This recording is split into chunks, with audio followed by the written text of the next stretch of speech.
Nakapag-break ka na ba? Nakapag-relax ka na ba? Saan ka man nagtatrabaho, mapa-opisina man o work from home o mula mismo sa pwesto, sasabayan namin ang break time mo. Sasabayan namin ng mga balita at komentaryo, mga panayam ng mga taong viral ngayon. DZRH Break Time! RH Break Time!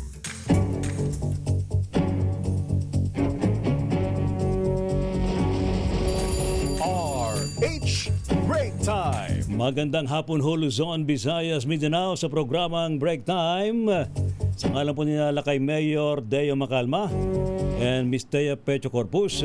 Anyo pa rin pong lingkod mga kaibigan, si Ray Sibayan. Para pa rin po sa DZRH, una sa Pilipinas, una sa Pilipino. RH Break Time! Sa ating pong headlines mga kaibigan sa programang Break Time, hirit na TRO ni Senador Bato de la Rosa laban sa ICC arrest warrant, ibinasura po ng Korte Suprema. Video clips ng paglabas sa Senado ni na Senador Bato de la Rosa at Robin Hood Padilla inilabas sa media. RH Break Time! Writ of summons laban kay VP Sara Duterte tinanggap na ng Office of the Vice President. Reklamong illegal campaign donations laban kina Pangulong BBM at VP Sara Duterte ibinasura naman ng COMELEC. RH Break Time! Senador Pia Cayetano itinalaga bilang chairperson ng Senate Blue Ribbon Committee, kapalit po ni Senador Ping Lacson. RH Break Time! Trainer aircraft ng Philippine Air Force bumagsak sa Benguet, 2 sugatan. RH Break Time! 73 taong gulang na lolo na nakapila bibili ng benteng bigas sa Quezon City, patay ng masagasaan ng SUV. RH Break Time! Pagbaha dulot po ng pagulan ng Intertropical Convergence Zone at Easterlies. Isang naitalang namatay, higit sa 1,500 katao naman ng inilikas ayon po yan sa NDRRMC. RH Break! 6 na dam sa Western Visayas na sa critical level ang tubig dahil naman sa matinding init ng panahon. RH Break Time!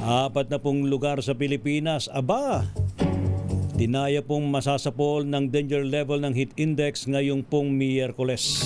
RH Break Time!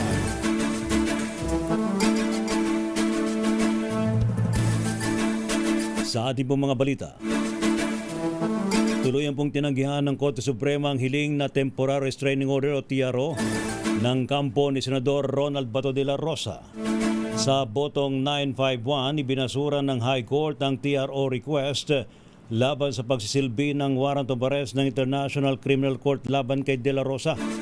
Napagpasyan din sa Special and Bank Session, natanggihan ng pagpapalabas ng status quo anti-order laban sa mga respondents sa petisyon na kinabibilangan po ng DILG, ng DFA, DOJ, maging ng PNP, NBI, Armed Forces of the Philippines, Immigration, at maging ng PNP-CIDG. Si De La Rosa po ay pinaresto ng ICC bilang co-accused ni dating Pangulong Rodrigo Roa Duterte sa crimes against humanity. Sa argumento naman ng Office of the Solicitor General, iginit po nito ang Visa na Republic Act No. 9851 o ang Philippine Act on Crimes Against International Humanitarian Law, Genocide and Other Crimes Against Humanity. Ayon po sa OSG, sa ilalim po na naturang batas, binibigyan ng kapangyarihan ng gobyerno na ipatupad ang ICC arrest kahit walang kaukulang validation mula sa hukuman ng Pilipinas. Magandang hapon sa iyo, Miss Thea. Magandang hapon din sa iyo, Alakay Ray. Pasensya na pa-meeting pa ng bahagya. Ayos lang yan. Samantala, inilabas ng Presidential Communications Office ang 3 video clips na kuha sa kopya ng CCTV ng Senado kung saan makikita ang paglabas at pagsakay ng SUV ni na Senators Robin Padilla at Ronald Bato de la Rosa. Sa isang video clip makikita ang paglalakad, patungo sa direksyon ng pintuan ng isang lalaking nakabarong na sinasabing si Padilla, kasunod ang isang babaeng nakasombrero at may bitbit na mga bag. Kasunod naman ang babae ang sinasabing si De La Rosa na nakasuot ng kulay asul na jacket at sombrero na sinundan ng isa pang lalaki. Sa isa pang video clip ay makikita ang paglabas ng mga individual na tinukoy ng CIDG na sina Padilla, De La Rosa at ang babaeng may bitbit na 2 bags kasunod ang isang lalaki. Sa pangatlong video clip ay ang bahagi kung saan makikita ang puting sasakyan na nakaabang kung saan sumakay ang mga ito sa kaumandar palabas ng gusali. Ang mga video clip ay bahagi ng isinumiting ebidensya ng PNP CIDG sa DOJ para sa kaukulang validation. RH Break Time. Inirekomenda naman ng CIDG sa DOJ na kasuhan ng 3 tauhan ng Office of the Senate Sergeant at Arms o OSA kasunod po na nangyaring putukan sa Senado noong Mayo 13. Kinumpirma ni PNP CIDG Director Police Major General Robert Alexander Morico II na kasama daw po dito ang sinuspinding hepe ng OSA na si retired General Mau Aplasca. Paliwanag ko ni Morico, nilabag ni Aplasca ang rules of engagement sa paggamit ng puwersa, bagay na nakasaad sa Implementing Rules and Regulations na Republic Act No. 1197 o ang Private Security Services Industry Act. We will be as directed by the SILG and CPNP. We will be transmitting our findings sa Department of Justice for findings and recommendation. It is up to the Department of Justice to reassess po yung namin. Samantala naman tinawag po ni Morico na panic firing ang ginawa ng OSA habang defensive naman ang pagsasalarawan ng opisyal sa ginawa ng NBI agent na inakusahan ng Senadong umatake sa lugar. Panic firing. You assume na nilulusog kayo because continuous yung volume of fire, sumasagot yung NBI ng paputok doon sa labas, sa area ng canteen. So putok rin sila ng putok po rito. Sumasagot rin yung NBI ng defensive siya. Yan po mga kaibigan na paliwanag ko ni PNP CIDG Director Police Major General Robert Alexander Morico II. Samantala, idiniin ni Senator Raffy Tulfo si Suspended Office of the Senate Sergeant at Arms o OSA Chief Mau Aplasca sa nangyaring putukan sa Senado noong Mayo 13. Ayon sa Senador, mas alam ni Aplasca ang Standard Police Operational Procedure dahil siya ay dating mataas na opisyal ng PNP at inamin nito na siya ang nag-warning shot na naging dahilan ng gulo sa Senado. Hindi rin umano maaaring ituro si Senate President Alan Cayetano dahil itinanggi nitong nag-utos siya ng warning shot kundi ito ay desisyon ni Aplasca. Ganon pa man ay nirekomenda ng senador na lahat ng mga sangkot sa putukan ay maimbestigahan at patawan ng kaukulang parusa. Ang kailangan lang ay impartial investigation ang gawin upang managot ang mga dapat managot. Narito ang bahagi ng pahayag ni Senator Raffy Tulfo. Kung inutusan siya ng Senate President na mag-warning shot, then for me, dapat may command responsibility. Of course, ang sinasabi naman ni Senate President, wala siyang binigay na utos na mag-warning shot. At saka alam naman ni Sergeant at Arms, he knows better. He was a former policeman na wala naman sa SOP or Special Operations Procedure ng PNP na mag-warning shot. Ako, ever since, sinasabi ko, bawal ang sino mang police na mag-warning shot kung may kaguluhan. Kasi nandun yung possibility na mag-ricochet yung bala, itatamaan. So dapat walang warning shot. Kung kailangan mo paputukin mo kung ikaw ay under threat, talagang patayin mo na rin.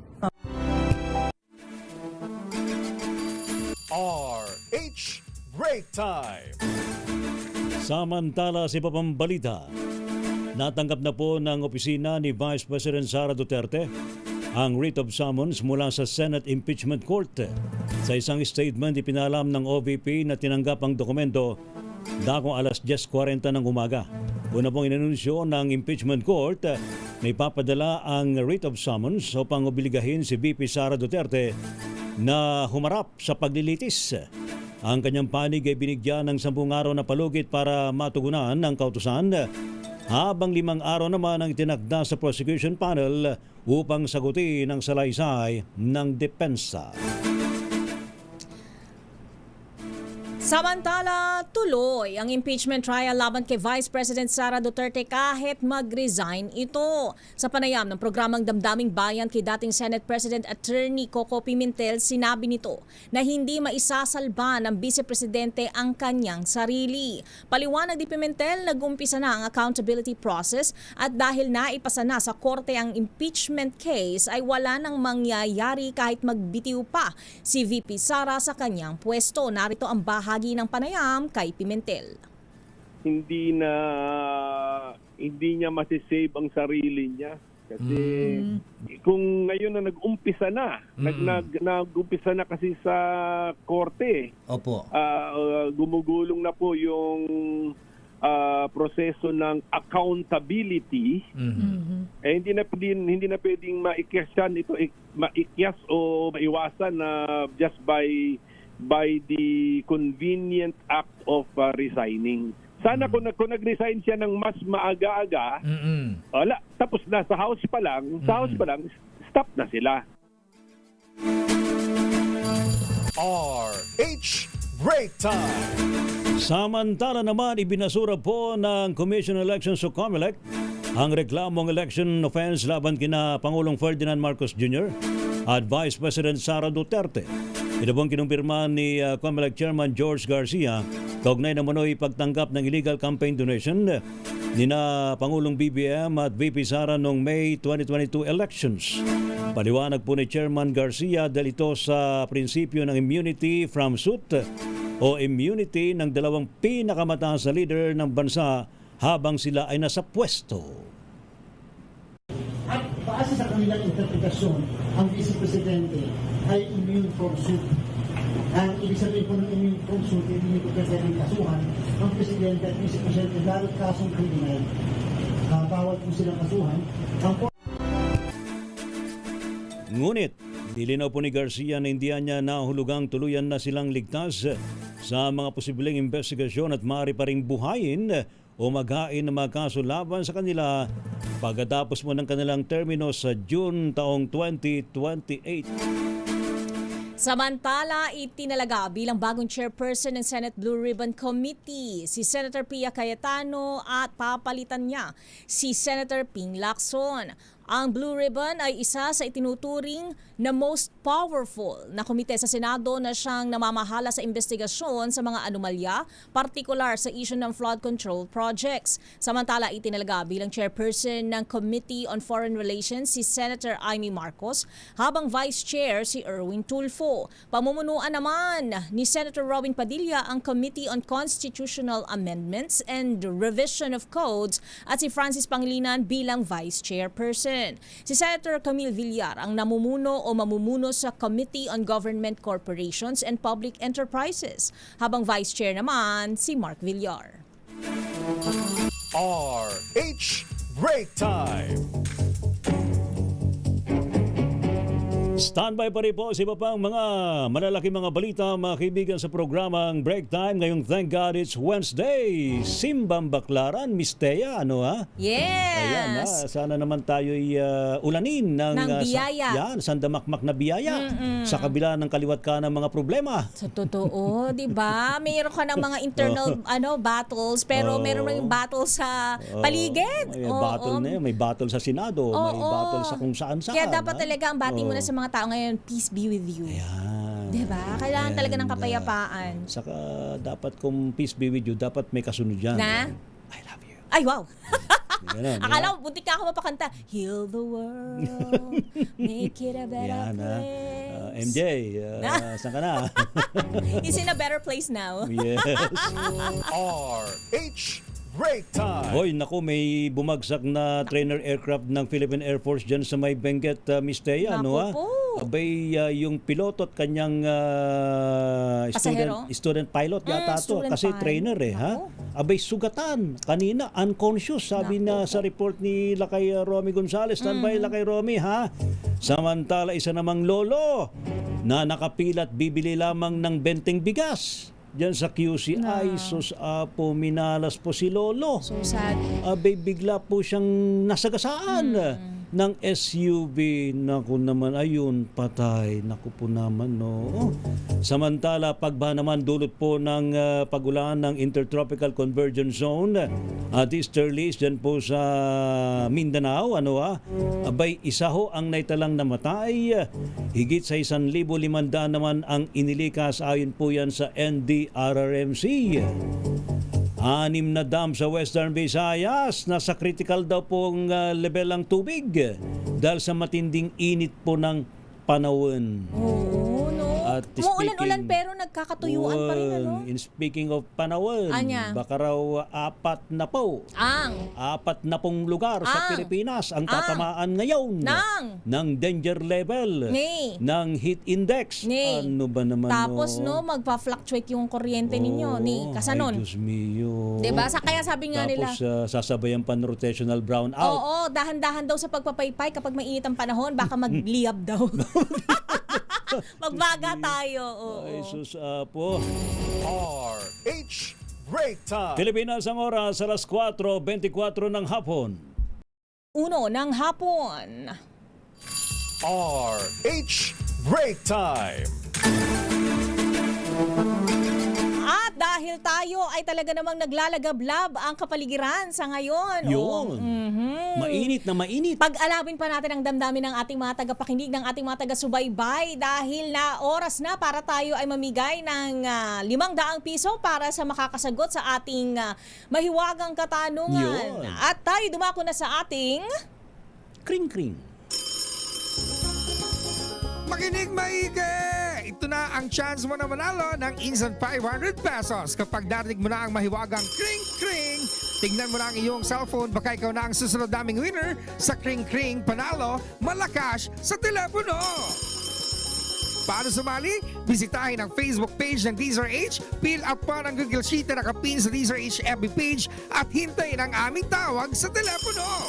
Kring-kring na! Magandang hapon. Maayong hapon. Gusto mo kami bumabati sa'yo?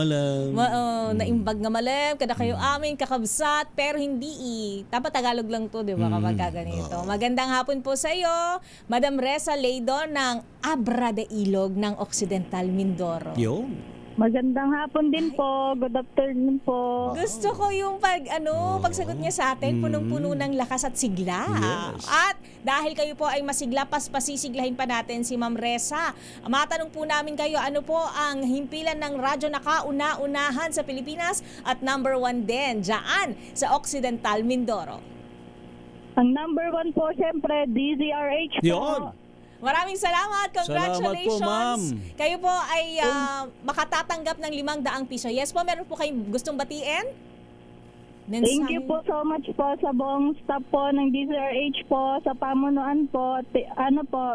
Yang kamusta din po sa lahat po ng Abra de Ilog, Occidental Mindoro po. Thank you po. Ingat po kayo. Congratulations again po, Miss Congrats Reza po. Leydo. Diba? Yan ang mga nagpapainit talaga ng damdamin natin. Kasi pagka nako-confirm natin na may nakikinig sa atin. Saka malaking bagay yung kahit paano nakatulong tayo sa kanila. Yes. At dahil dyan ay pagpapatuloy pa natin ang pagbibigay ng iba pa nating balita. RH Break Time.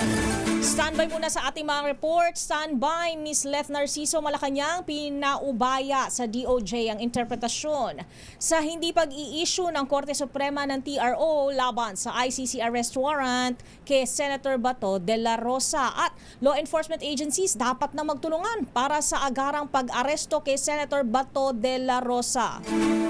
Pero sa mga sumandaling ito, pinag-aaralan ng Department of Energy ang balanseng pagpapatupad ng mandated fuel adjustment upang hindi naman malugit magsara ang gas stations. Ayon kay Energy Secretary Sharon Garin, ito ay para maging patas ang pulisiya sa parehong oil industry at mga consumer ngayong may oil crisis sa pandaigdigan. Idiniin ng kalihim na naiintindihan ng ahensya na magkakaiba ang supplies freight costs at iba pang charges ng bawat kumpanya ng langis. Pero kapag anya may mga presyo o charges na hindi malinaw o masyadong malaki ang diferensya, kailangan na nila itong tingnan at klaruhin. Matatandaang nagtatakda ang gobyerno ng minimum rollback at maximum increase sa presyo ng petrolyo sa nakalipas na 4 na linggo sa ilalim ng State of National Energy Emergency.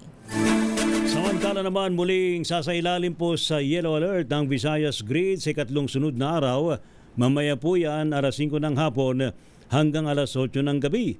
Ito po ay nalaman sa pumalo na po sa 2,503 megawatts ang peak demand sa grid. Subalit lumalabas lamang na 2,692 megawatts ang available capacity nito.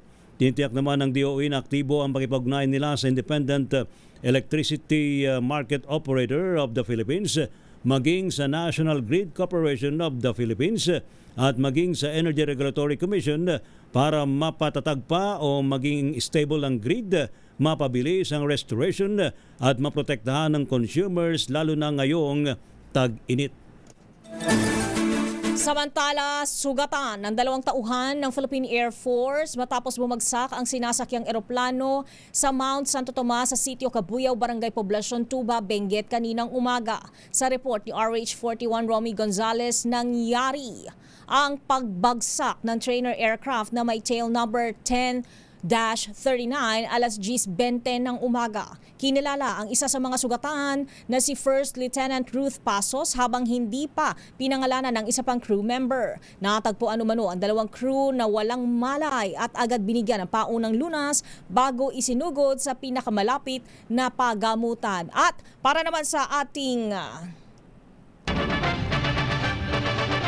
Flash Report! Flash Report! update nga sa nangyaring pagbagsak ng trainer aircraft ng Philippine Air Force sa Benguet. Patay ang 2 piloto na sakay ng SF-260 trainer aircraft ayon kay Colonel Basco Ng Philippine Air Force. Bibigyan pa natin ng ibang linaw ang pangyayaring iyan mamaya-maya lamang. Ayan, naku, nakakalungkot naman. Ha? Patay yung 2 piloto, ha? Flash Report! Flash Report! RH Break Time. Ang tuloy-tuloy sa pagbaba. Samantala naman, atin munang alamin ang update mula po sa Malacanang Palasyo. Pinaubaya sa DOJ ang interpretasyon sa hindi pag-i-issue ng Supreme Court ng TRO laban sa arrest warrant ng ICC laban kay Senador Bato de la Rosa. Ibalita mo nga yan, RH14, Let Narciso, Miss Let. Ray Mistea, iginiit ng Malacanang na valid ang warrant of arrest ng International Criminal Court laban kay Senator Ronald Bato de la Rosa. Pahayag ito ng palasyo matapos ibasura ng Korte Suprema ang petisyon ni de la Rosa para sa temporary restraining order laban sa ICC arrest warrant. Ayon kay Palace Press Officer Claire Castro, bahala na ang Department of Justice sa interpretasyon at evaluation sa naging resolusyon ng Supreme Court. Sa tanong kung maituturing ng pugan si de la Rosa, sabi ni Castro, iyan ang pananaw ng Office of the Solicitor General.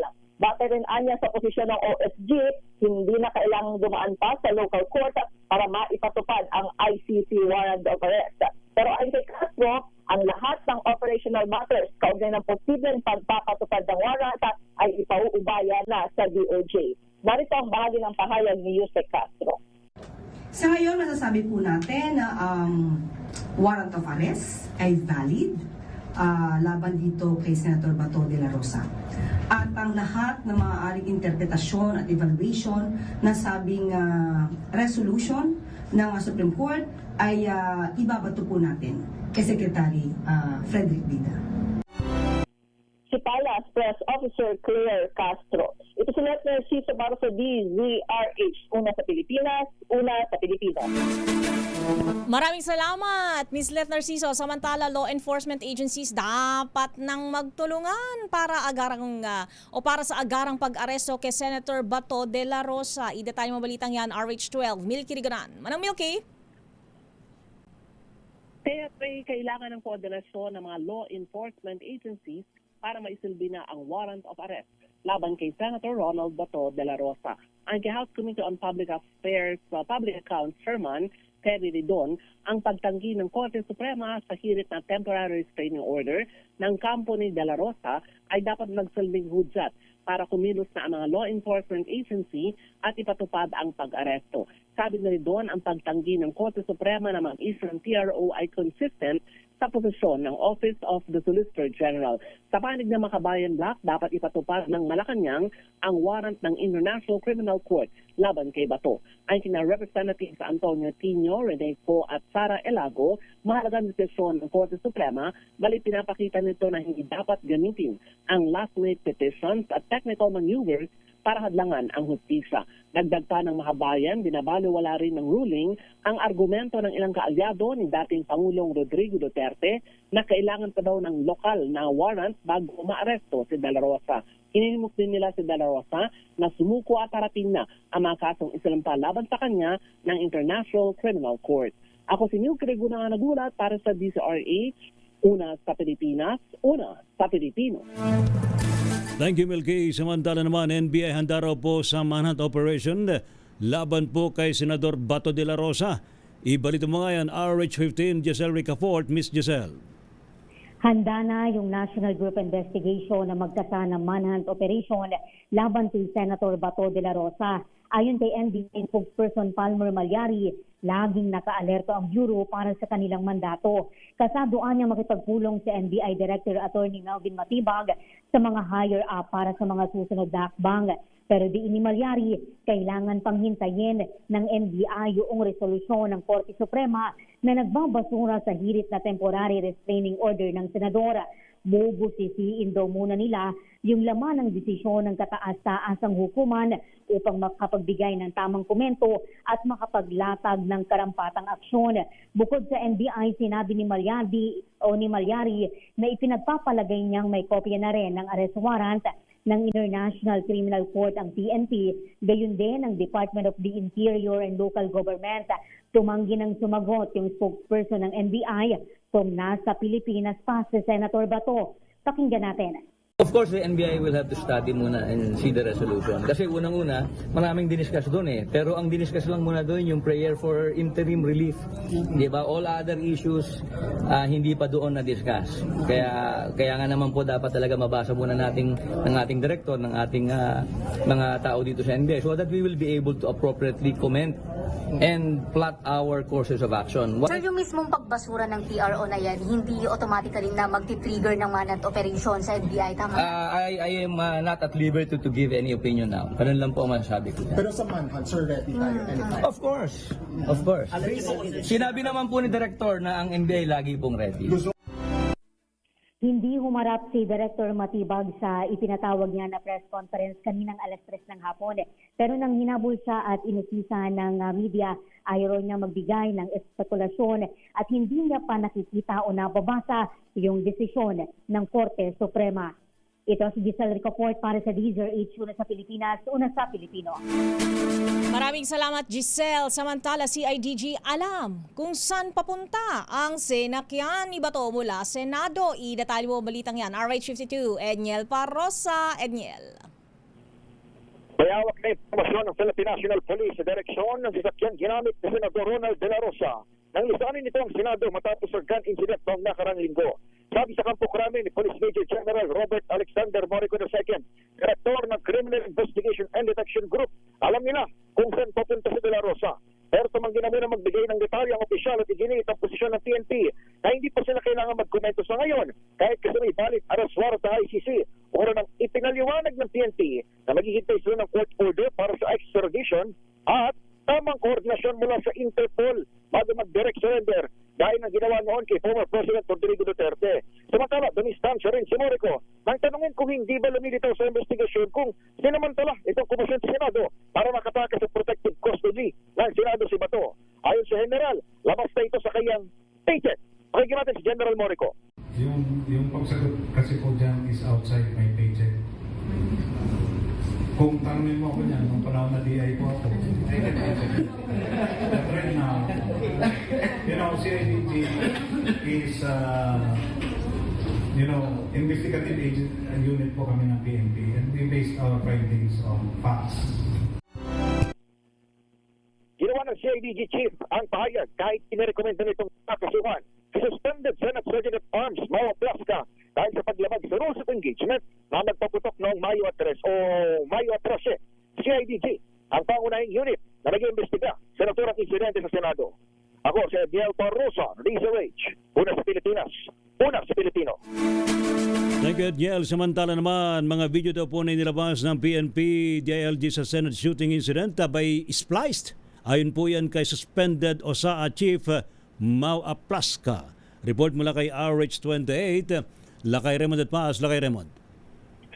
Ray umalma si suspended OSAA Chief General Mau Plasca sa may presentang video ng PNP at DILG hinggil sa nangyaring shooting incident sa Senado noong nakaraang linggo.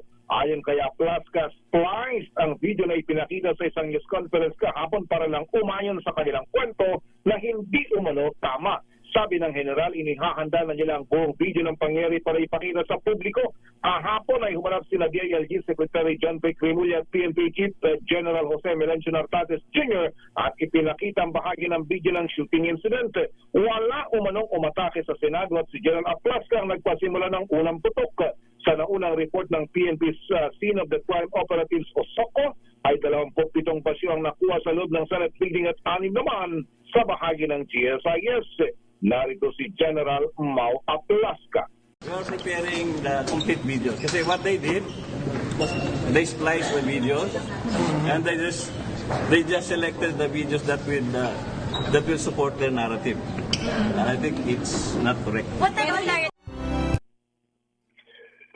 Mula sa Senado, ito si magkatapos ng madamdaming pananalita kanina ni Senador Pia Cayetano at pagsagot naman ni Senador Risa Contiveros, mabilis na nag-suspend ang sesyon para magsagawa sila ng isang focus at ihanda yung kalendaryo para sa impeachment proceedings. Ito si RH28, Raymond Dadpas para sa DZRH, una sa Pilipinas, una sa Pilipino. Maraming salamat, Lakay Raymond. Samantala, Department of Justice at Malacanang nagturoan sa pagbibigay ng komento tungkol kay Senator Bato de la Rosa. Idetalyo ang balitang yan, RH19. Nolasco. Tina? Bisaya dumistansya ang Department of Justice sa pagbibigay ng komento hinggil kay Senator Ronald Bato de la Rosa. Kasunod dito ng pahayag ng Malacanang sa pinakahuling press briefing nito ngayong araw na si Justice Secretary Frederick Bidena ang sasagot sa interpretasyon sa hindi pag-i-issue ng Supreme Court ng temporary release order laban sa implementasyon ng ICC arrest warrant kay Senator de la Rosa. Lininaw din ni Bidena na ang mga naunang pahayag ni Justice Spokesperson Polo Martinez ay hindi na angkop dahil sa mga nagbabagong serye ng mga pangyayari at usapin sa bansa ngayon. Ayon sa kanihim, taging ang Office of the President lamang ang maaaring magsalita sa nasabing usapin. Ito si RH19 na Nolasco para sa DZRH, una sa Pilipinas, una sa Pilipino. Maraming salamat, Tina. Samantala, 2 opisyal ng PNP inireklamo sa NAPOLCOM dahil sa unang pagtulong para areglohin ang mga kaanak ng missing sabongeros. Idetalyo ang balitang iyan, RH5. Val Gonzalez. Val! Babalikan natin ang balitang yan. Ilan po munang paalala.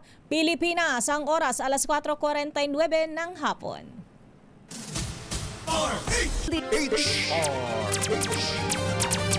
Pilipinas, ang oras alas 4:53 ng hapon. At wala pang tagulan pero mahigit 1,500 individual o 387 pamilya na ang naapektuhan ng pagbaha at rain-induced landslides dulot ng Intertropical Convergence Zone o ITCZ at Easterlies. Ayon sa NDRRMC, ang mga biktima ay mula sa Davao Region at nasa 347 pamilya o 1,435 individual ang pansamantalang nasa 16 na evacuation center sa Davao City. Nasa ilalim naman ng validation ng NDRRMC ang ulat ng isang 21 anyos na lalaking namatay matapos makuryente sa nasabing syudad at natagpo ang palutang-lutang sa baha sa New San Isidro Barangay, Buhangin madaling araw nitong Lunes. Samantala naman, napatay po ang 73 taong gulang na lalaking nakapila sa bilihan ng benteng bigas. Diyan po sa Quezon City nang mahagip po ng umaharurot na pick-up truck. Diyan po sa May Visayas Avenue madaling araw kanina. Bibili lang sana si Mang Danilo Regudo ng murang bigas sa tanggapan ng DA Bureau of Animal Industry at bumila sa tapat nito kaninang bago mag-alas 4 na madaling araw. Napagalamang maagang pumipila mga bibili ng bigas lalo kung wala sila sa listahan ng online appointment. Samantala, matinding init pa rin ang mararanasan sa malaking bahagi ng bansa ngayong Miyerkules dahil nasa 40 lugar ang posibleng masapul ng danger level na heat index. Ayon sa Pag-asa, posibleng maitala ang pinakamataas na damang init sa San Ildefonso, Bulacan na aabot sa 45 degrees Celsius. Kabilang din sa posibleng makaranas ng mapanganib na antas ng init ang Catarman sa Northern Samar sa 44 degrees Celsius, habang sa 43 degrees Celsius naman ang Apari at Tuguegarao City sa Cagayan, Bayumbong sa Nueva Vizcaya at Giwan sa Eastern Samar. Bahagyang mas mababa naman ngunit nasa ilalim pa rin ng extreme caution ang inaasahan sa Metro Manila na maglalaro mula 39 degrees Celsius hanggang 41 degrees Celsius. Nagbabala ang Pag-asa na bagamat madalas na ang mga pag-ulan sa hapon at gabi, nananatiling napakainit pa rin ng panahon mula tanghali hanggang bago magtakip silim o late afternoon. Kaya pinag-iingat ang publiko sa posibleng banta ng heat stroke. Samantala, buwaba naman sa kritikal na antas ang tubig sa 6 na dam sa Western Visayas dalaman sa matinding init ng panahon. Ang mga dampong ito ay ang Barotac Nuevo Wiz Dam, Sibalom Diversion Dam, Tipuluan Dam, Solong Dam, maging ang Panakuyan Riz at Mambusaw Riz Dam. Dahil po sa critical level ng tubig sa mga dam, gumawa na po ng paraan ng National Irrigation Authority sa Region 6 para matulungan ang mga magsasaka na umaasa sa irigasyon. Dumako naman tayo sa ating Break Time Global News. Bilang ng mga nasawi sa nagpapatuloy na pag-ulan at pagbaha sa China, umakyat na sa 21. I-detalye mo balitang yan, James Galange. James. Balita mula sa China. Umakyat na sa 21 katao ang bilang ng mga nasawi sa nagpapatuloy na pagbaha at landslide sa southern at central portion ng bansa mula kahapon. 10 sa mga nasawi mula sa nahulog na pickup truck na may kabuang sakay na 15 magsasaka na nahulog sa ilog dahil sa matinding pagbaha. Ayon sa Chinese National Weather Agency, bunsod ito ng torrential rain at heavy rainfall na nararanasan sa mga nasabing rehiyon at tinaas naman ang disaster risk sa ilang probinsya. Kung saan pansamantalang inilikas sa mga residente at isinara na rin ng mga paaralan, paghinto ng operasyon ng mga transportasyon at pagsupply ng kuryente. Gayunpaman, naghanda ng pamahalaan ng China ng 150 million yuan o katumbas na mahigit 1.3 million pesos para sa mga kakailangan ng tulong ng mga apektadong residente. Ito si James Galange ng DZRH TV, una sa Pilipinas, una sa Pilipino. Samantala sa atin naman pong sports, veteran coach Sandy Arespacochaga itinalaga bilang Gilas Women's U18 head tactician. Report mula kay Millie Borja. Miss Millie.